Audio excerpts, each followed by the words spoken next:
Hello guys, this is CodeNCode and in this lecture we are going to solve this problem, longest flight route. So the problem is very simple. You are given a directed acyclic graph, acyclic, that you can understand using this lines. It says that there are no direct cycles. That means there are no directed cycle. That means the graph is acyclic and the graph is directed, that you can understand using this. Each line has two integers a and b, that indicates there is a path from node A to B, and each flight, that edge that you take, is actually a flight from city A to city B, and the flight is only one way. That means if there is an edge from A to B, it means there is a flight from A to B and not other way around. Okay, so the graph is directed and acyclic. We have to find the path, the longest path in the graph, and report it. Okay, from node 1 till node n. So if I reiterate it, given a directed acyclic graph, you have to find the longest path in the graph from node 1 till node n, right, and print it. So you'll print the length of the longest path and also the path itself. From 1 you went to 3, then 4, then 5. Okay, and it is also possible that you can't reach node n from node 1. In that case, you'll print impossible. Okay, so constraints are here and can be as large as 10 to the power 5, and the number of nodes or number of cities in this case, and the number of edges or number of flights are as large as 2 into 10 to the power 5, and a and b of course represent the cities or the nodes will be less than equals to n, greater than equals to 1. So this is the problem statement. You are given n and m, the number of nodes and number of edges, followed by m edges of form AB, indicating there is an edge between node A and B, from A to B, and this way you will get the graph. Right? This way you will read the graph and you will solve this problem. So we will be solving this problem using DFS, that is graph algorithm, part of graph algorithm, and DP of course, right? So let's see how we'll solve this problem. So here you see, this was the input provided in the problem statement. There are 5 nodes, 5 edges. So we have 5 nodes, 1 2 3 4 5. 1 is connected to 2, or basically there is edge from 1 to 2, then 2 to 5, and then 1 to 3, and 3 to 4, and then 4 to 5. So this is the graph of this input. If you see, if we look at this, the longest path is this by number of nodes. There are 4, so your output will be 4, the number of nodes in the longest path, and then the path itself. So you went from 1 to 3, then 3 to 4, then 4 to 5. Simple. So this is what we have to print. Okay, number of nodes in the longest path and the path itself. So let's see how we'll solve this problem. As I said, we'll be solving this problem using DP of course. So let's take another example. So how are we going to solve this problem? Is simple. See, we have to find what is the maximum, what is the longest path from node 1, right? So for node 1, if you already know, first of all, instead of finding out what is the longest path from node 1 till n, n in this case is 8. In this case, what we are going to do, we'll find out the longest path from each node to n, right? For each node, we'll find out the exact same thing. So for each node, we'll find out what is the longest path from this node till node n. Okay, as simple as that. So why are we doing that, and why is it helpful? See, node 1, right, wants to go till node n. So what path can it take? Either from node 1 you will go to this node or this node. Okay, either you will take this path to get node 8, or you will take this path. That is the only option node 8 not node 1 have, right? First thing. Second, now what were the option for node 1? We already know every node in the adjacency list of node 1, right? So we'll basically have to go through the adjacency list of node 1. Now the question is, which path should it take? Should it take 2 or should it take 3? Simple. That you can answer this way. Will this lead to the maximum number of node or maximum path, or will this lead to maximum length path, right? Maximum path. Which one of these will? Let's say, so basically again, we are asking the same question, but for node 2 and 3. We have to answer what is the longest path from node 1. To decide that, we need to find out the longest path from node 2 or from 3. Why? So that node 1 can decide, should I go using 2 or should I go using 3. So you see, we are having a pattern that for node 1, to find the solution for node 1, we are dependent on the solution of 2 and 3, right? If we are having maximum length path from node 2 till 8, let's say of 5, that means there are 5 nodes on the maximum path from node 2 to 5. Let's say, even though there are only 3, I'm just assuming, okay, I'm giving you an example. Okay, let's take a realistic example itself. Here, 1, 2 and 3, right? From node 3, this is 1, 2, 3. Okay, 1, 2, 3 and 4. Clearly you see which one should node 1 pick? 3, because from 3 the longest path is of length 4. If node 1 picks it, node 1 will be added to that path and the path will become of length 5, right? So clear choice will be made if and only if we know for each node or the child node of current node that what is the maximum path they can offer. If I'm evaluating for node, let's say 5, this one, I need to know what is the maximum length offered by node 7, right? So that I can make my decision. Here there is only one node, so you might be thinking I'm taking a stupid example. So let's take node 3. If I'm evaluating for 3 has two options. Either the longest path from 3 will go through 4 or it will go through 5. So the decision we have to make, should I pick 4 or should I pick 5, that will that we can answer if and only if we know what is the maximum path offered by 4, what is the maximum path offered by 5. Whichever is offering the maximum path, we will take that and move on, right? So basically we are left with the question, what is the maximum path from each node, right? So how we'll do that? Let me explain this, okay, with a running example of this example test case. So to solve this problem, we'll need DP and next node. This next node array will help you build the actual solution to find the actual path, and this DP array will help you find the longest path from certain nodes. So DP of I means what is the longest path,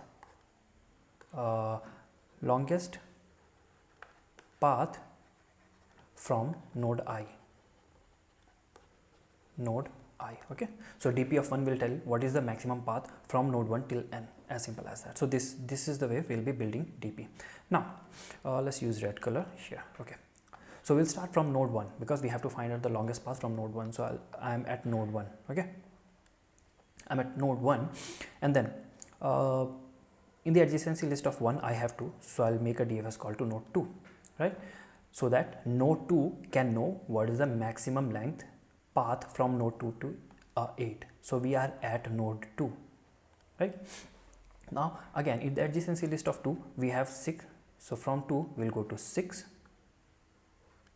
See, DP is for each node is initialized with -1, indicating till now we don't know whether what is the longest path from each node till n. But from 8 to 8, that means from n to n, we already know the longest path from node n till node n is of length 1. In that path we will only have n, right? That's why we have initialized DP of n with 1, the rest with -1, indicating that from these nodes we can't reach node 8 or node n till now. If we find any path, we'll of course these will keep on upgrading. So from node 2 we made a DFS call to node 6 because that was in the adjacency list of node 2 and 6 was not visited. From node 6 we can visit node 8. So we'll make a DFS call to node 8, and now we are at node 8, right? So once we are at node 8, we'll go through the adjacency list of node 8. There is nothing, so we'll come back, right? So we'll come back. Let me just draw. We are coming back from node 8 to node 6. We are coming back from node 8 to node 6. That means we have completed the execution of node 8. That means node 8 now knows what is the maximum length from this node to the last node, right? Once you are done executing certain node, it knows what is the maximum length from this to the nth node, right? Because we have built the DFS this way. So we are going back, that means we already know what is the maximum length path from node 8 to 8, that we already know, that is the last node. So now we know, so now what 6 can do, 6 can minimize it. Now from 6 we can go to node 8, and node 8 already knows what is the maximum length path. From node 6 we don't know any path yet because this is -1, right? dp of 6 is -1, that means till now we don't know. So dp of 6 will tell what is the maximum length path, and new found path is through 8. So new found path will have dp of 8 plus 1.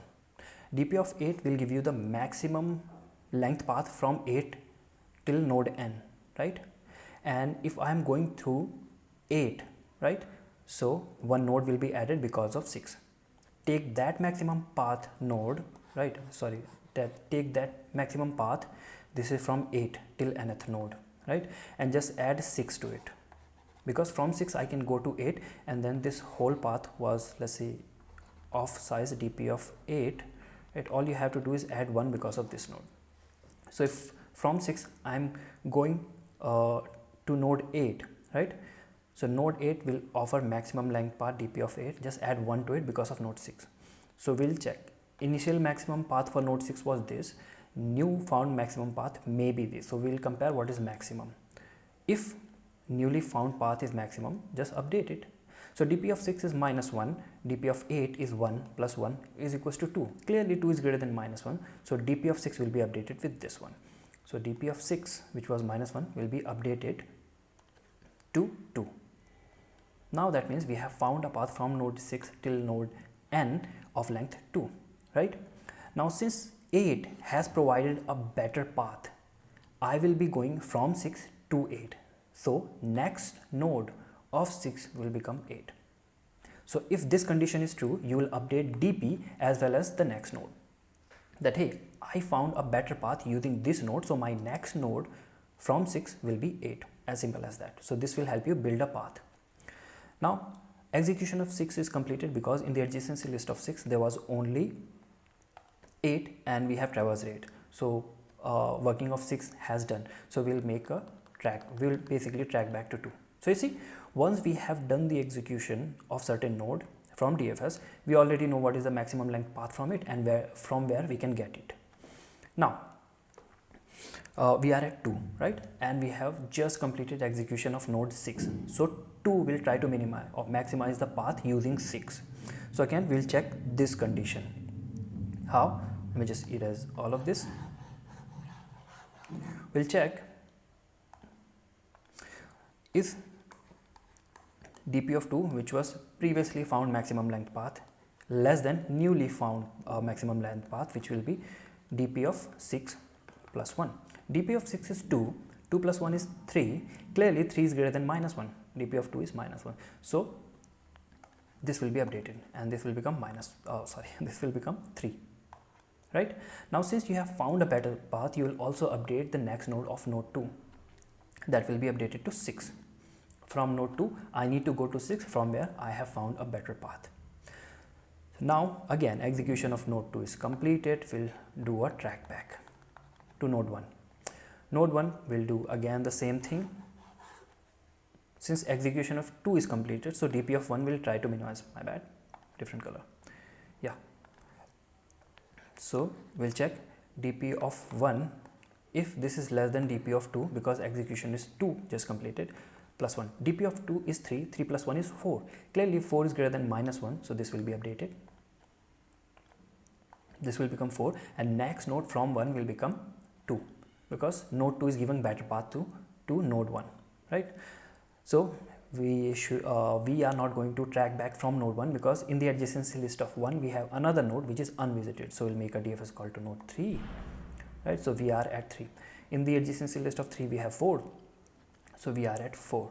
In the adjacency list of 4 we have 7, so we'll make a DFS call to 7. In the adjacency list of 7 we have 8, right? So we won't make DFS call to node 8 because 8 is already visited, right? So we won't make DFS call to 8, but we'll try, like we can directly utilize dp of 8, right? Because 8 is in the adjacency list of 7, that means 8 can help node 7 find a better path. So again we'll say dp of 7, is it less than dp of 8? plus 1. Basically, if certain node is already visited, you don't have to make DFS call, you can directly utilize its DP array, right? So is dp7 less than dp of 8 plus 1? Dp of 8 is 1, 1 plus 1 is 2. Clearly dp of 7 is minus 1. Clearly minus 1 is less than 2, so this will be updated. This will be updated to 2. So this will become 2, and next node for 7 will become 8. Simple. Now let me just erase all of this. Now let's go back. Okay, now execution of the node 7 is completed, so we'll basically track back to node 4, and 4 will try to minimize its dp using node 7 because 7 just completed its execution. So dp of 4 again is less than dp of 7 plus 1. This is 7. Okay, dp of 7 plus 1. dp of 7 is 2, 2 plus 1 is 3. Clearly dp of 4, which is minus 1, smaller than 3. So dp of 4, right? dp of 4, yeah. So this will become 3, right? And since node 7 helped find node, basically when we are updating this, we'll update the next node also. We'll update it with 7 because 7 is the one who helped it. So again, node 4 also completed its execution because there are no nodes in the adjacency list of 4 remaining. Track back to 3, again do the same thing. Since execution of 4 completed, so dp of 3 will try to minimize itself using dp of 4. So dp of 4 plus 1, dp of 4 is 3, 3 plus 1 is 4. Clearly 4 is greater than minus 1. So we'll update it. This will become 4. So this will become 4, yeah, 3 plus 1, 4, yeah. And this will also update. Node 3 has found a better path using node 4, so we'll update it. Next node will be 4. Basically from 3 I have to go to 4. Now, should we track back from 3 to 1? No, because in the adjacency list of 3 we also have 5, so we'll make a DFS call to node 5. In the adjacency list of 5 we have 7, so we won't make any DFS call to node 7 because 7 is already visited. We only make DFS call if it is unvisited. That means we don't have to make DFS call, we can directly utilize DP array of 7. So basically what we'll try to do, node 5 will try directly utilize DP7. So DP of 5, is it smaller than dp of 7 plus 1? This is 7, okay? dp of 7 plus 1. dp of 7 is 2. Clearly 2 plus 1 is 3. 3 is greater than minus 1. So clearly we have found a better path for node 5. So yes, this will become 3. And the next node for 5 will be 7 because through 7 we are finding a better path. So now there is nothing in the adjacency list of 5. We'll track back to 3. Now 3 will try to minimize the, I'm saying minimize, but we are maximizing. So 3 will try to maximize the longest path using 5 now. So what it will do, again the same thing. It will say, is dp of 3 smaller than dp of 5 plus 1? dp of 5 is 3, 3 plus 1 is 4. Is dp3, which is dp of 3 is already 4, this is 1. Okay, is 4 smaller than 3 plus 1? Answer is no. So we don't have to update anything. We'll simply track back. So execution of all the adjacency list node of 3 is done. So we'll track back to node 1. Node 1 will try to maximize the longest path using node 3 because node 3 just completed its execution. Basically we are tracking back from node 3. So we'll do dp of 1. Is it smaller than dp of 3 plus 1? If you see dp of 1 is 4, is 4 smaller than dp of 3? dp of 3 is 4 plus 1. Clearly 4 is smaller than 5. We have found a better path, right? Through 3. So there will be 2 updates. First of all, dp of 1 will become 5. dp of 1 will become 5. And second thing, next node. Earlier we have found a better path through 2. Now we have found through 3. So we'll do this. See, now we are done. Execution of node 1 is completed, so we'll track back. We'll track back to main function from where we have made a DFS call to node 1. Done. Everything is done now. That means we have DP array prepared, we have next node prepared. If you see, you can answer very quickly what is the longest path from node 1 till n. That is DP of 1. First we have to print what is the longest path, right? You can print DP of 1. Simple. But before that, you need to check whether dp of 1 is positive or not. If there is no path from node 1 to n, dp of 1 will always remain -1, right? Because starting, if you will start DFS from node 1 and you will never reach nth node, and hence dp of 1 will never change. So you will check first if dp of 1 is positive or not. If it is -1, because we are initializing all of the node, dp of all of the node with -1. If dp of 1 is -1, you will print impossible as specified in the problem statement. Otherwise, you will simply print dp of 1, right? dp of 1 will give you the length of the longest path. Now it's time to print the path itself. Simple. First print 1, because 1 will always be there. Then check what is the next of node 1, because you need to know what is the next node, and next node we have already prepared. So for node 1, next node is 3, so we'll go to 3. Now we'll check what is the next node of 3. So next node of 3 is 4, so we'll go to 4. Let me just do this here. So first is 1, then next of 1 is 3, so we go to 3. Next of 3 is 4, we go to 4. Next of 4, if you see, is 7, so 7. Next of 7 is 8. Once you reach n, you can stop. So path is 1, 3, 4, 7, 8. So if you see 1, 3, 4, 7, 8 is the path. So you see, this next node help you find the longest path, right? So we have done two things. First of all, I might be missing some things here because I'm having my face here. So let's see. Again, see, you start from node 1, right? Then you see what is next of node 1. Next of node 1 is 3, so you'll write 3, and then you'll check what is next of node 3. Next of node 3 is 4, so you'll go to 4, and you will find what is next of 4. Next of 4 is 7, so you'll go to 7. You'll check what is next of 7. Next of 7 is 8. So this is the path that we can build using next node. So that's why dp array, that will tell you what is the maximum path from node 1 till n, and the next node path, which will tell you the whole actual path itself. So I hope you got the idea. Let's have a look at the code also. So here's the code. So as you can see, we have got a AC solution. So here it is, right? Let me just increase the font size. Should be good. Now, if you see, what do we need? We need a DP array, right? And a next node array. We need a visited array and adjacency list. Adjacency list for building the graph itself. And of course, n, the number of nodes. We need to know it so that we can tell in the DFS that we have reached the last node. Do we need it? Here, we actually don't need it. Okay, you can define inside the main function, doesn't matter. So what do we do first? We read n and m, and then we initialize the DP of each node with -1 as discussed, but the nth node will have DP of n equals to 1, right? From node n, you can reach node n using one node only. So DP of n will be initialized with 1. Now we are reading m edges. We are reading A and B, and in the adjacency list of A, we are adding B, because there's only you can only go from A to B, not B to A, right? Done. Then we are making DFS call. Once that is done, we'll go and study DFS also. Once that is done, if DP of 1 is -1, that means we did not find any path from node 1 till n. That's why, because we initialized DP of 1 to be -1. If it doesn't change, that means there is no path from 1 to n. And if there is no path from 1 to n, we'll print impossible as specified in the problem statement.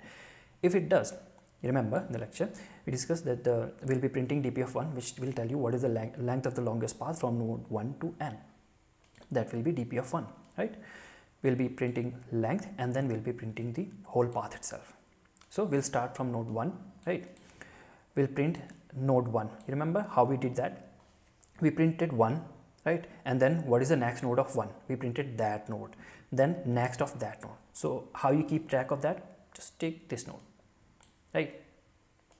Now I'm printing 1, then node is being initialized with next of 1, right? So if I explain it using this, you see, I'm here at 1. This is my node. Node is equals to 1. I'm printing 1. Then I'm setting node is equals to next of node. That means node is equals to next of 1. Next of 1 is 3. So node will become 3. Next time I'll be printing 3.